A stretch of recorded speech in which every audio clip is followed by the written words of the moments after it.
Freedom. What is the relationship between fear and dependence? Could you discuss ambition and why we are so insensitive in our daily lives?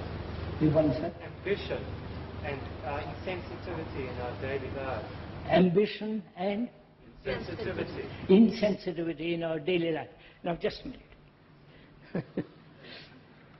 Which of these questions shall we talk over together?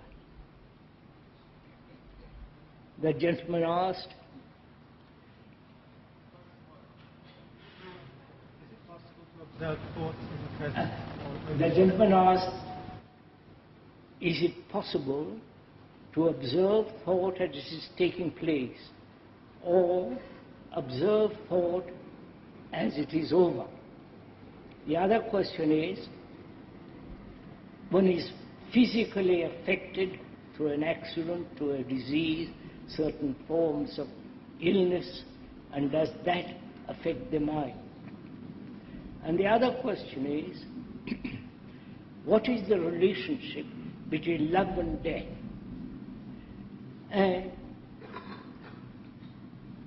you said, is it personal psyche or the universal psyche? And that gentleman asked, what is the relationship between fear and dependence?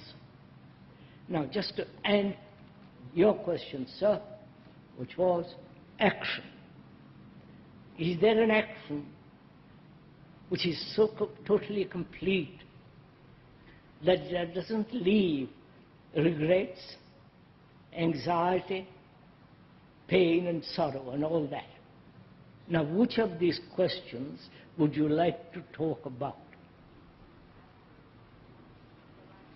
If we discuss dependence, would that cover many of the questions? What's that? If we discuss dependence, would that cover many of the questions? If we discuss dependence, would that answer many of the questions?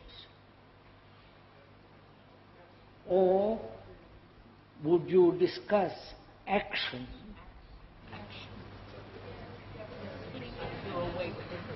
Action in daily life,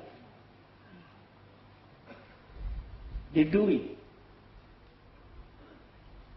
the way of behavior, the way of conduct, the way of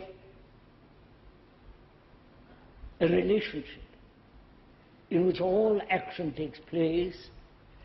Is there an action that is so totally complete that it doesn't leave a sad remembrance? Is that the question, sir? The one? Or a good remembrance. No remembrance at all, I think.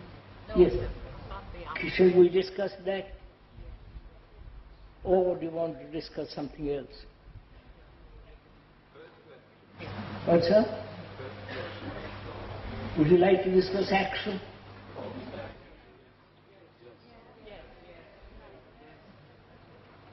Huh? Yes. It's not my, whatever you want. All right, let's talk about action. Perhaps in that will include thought. What is the relationship between love and death? Fear and dependence, and physical illness affecting the mind, and the psyche and universal. Can we do this? Do you want to do this?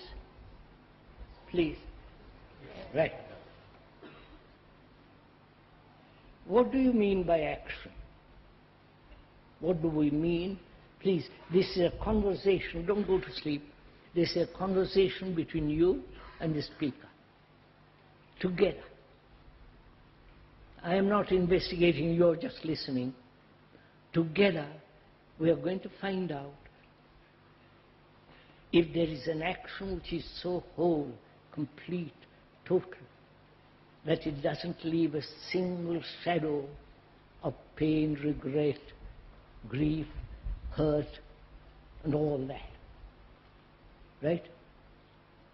So, what do we mean by action? Please, sir, join with me.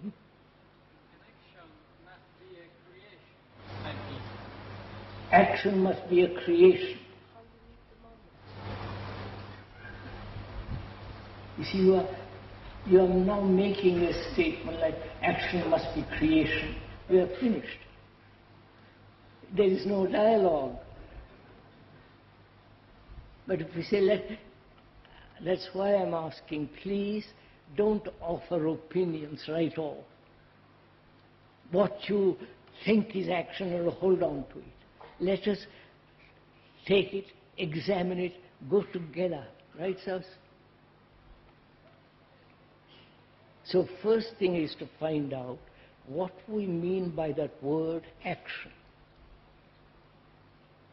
The doing.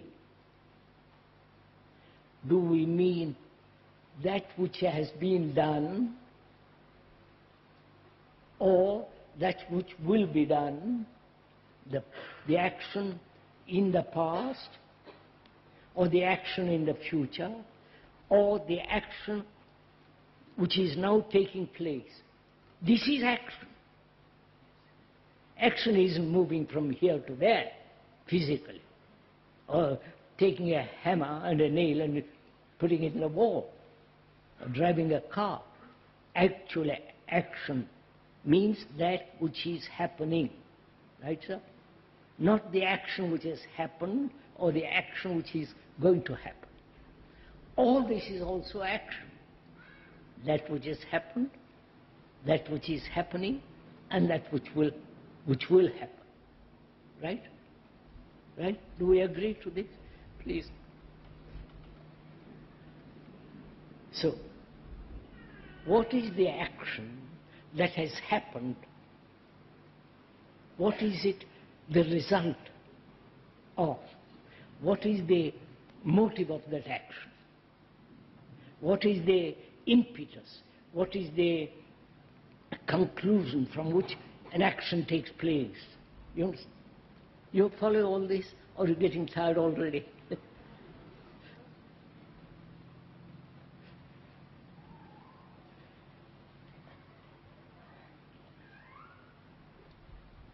Action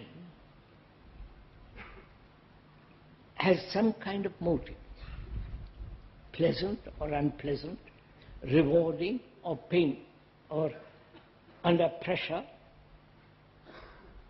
driven by various influences. So one has to find out what we mean by action. Is there an action which is not, which has no motive, which is not under pressure, which is not threatened and therefore act, which is not a rewarding and therefore painful? So one has to look at the word very, very carefully, if you are willing. This is a conversation. Right? Most of our actions, as one observes, is based on a remembrance. Right? Or on a desire. Or on personal reward or punishment, or an action based on an ideal, or on a belief, and so on. Right? So, please watch this for your, let's examine it together. If an action is based on an ideal, on the future, that action is conforming, adjusting, or imitating the ideal. Right? Therefore,